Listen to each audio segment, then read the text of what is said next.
My name's Roxanna Panufnik and I'm a composer, and I wrote the piece Faithful Journey, a Mass for Poland that's being premiered this week by the CBSO. When I was 19, my father, Andrzej Panufnik, gave me a beautiful big book of Polish folk music from the Tatra Mountains, and I've been in love with Polish folk music ever since. When Roxana was telling me about her creative process and her research into Polish folk songs, I've asked her what she thinks about having a project for kids. Perhaps it would be quite fun to see what kids could do with such a material as a source of inspiration. She put me in touch with Lucy Gallard from CBSO, and this is the beginning of our project. The CBSO has co-commissioned new work from Roxanna Panufnik to celebrate 100 years of Polish independence. Roxanna had taken all of her inspiration from Polish folk tunes and poetry, and we wanted to provide a similar experience for children in Birmingham from within the Polish community. My name's Steph Walsh. I'm the schools officer here at the CBSO. I was originally challenged with finding some schools to take part in this project, and obviously the key was to have some tangible link to the Polish community. This project started with an immersion day teaching children all about Polish stories, music, dance, all led by Ula Weber. My mum came and read them a Polish folk story. I came and did some Polish dancing and Polish singing, and the CBSO musicians came and did some composing workshops, and the children used the inspiration from that day to create their own songs. So today's performance was a sharing concert where the children could share with each other and also with their parents and with invited guests everything that they've been doing throughout this project.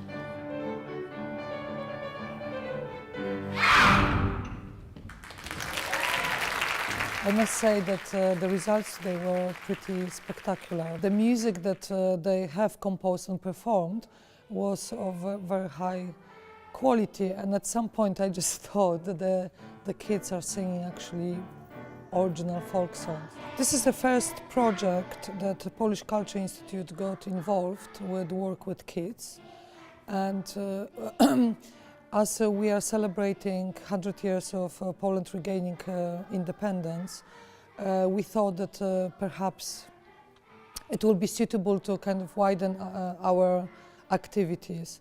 And I must say that this project really inspired us for thinking about the following years, to continue work with schools and also orchestras. To encourage young kids into playing and getting to know about the contemporary classical music. I think music's absolutely vital to children.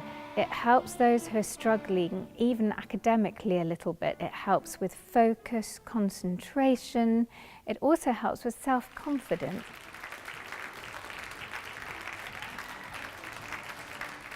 Obviously, without music education in schools, we're not going to have the symphony orchestras of the future. We're not going to have the pop music of the future either. So I think it's absolutely integral to education for children. Music isn't as important in schools as it used to be. So these kinds of opportunities for children to really explore their creativity, to learn about different musical styles, different kinds of singing, and including dancing in that is so important.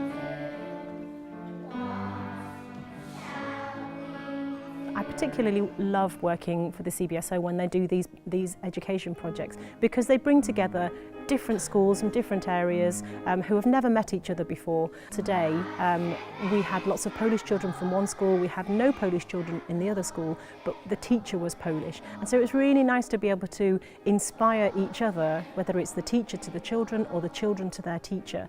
And so if I could, I would take this project and take it much further afield and do the same thing all over the country, if I could.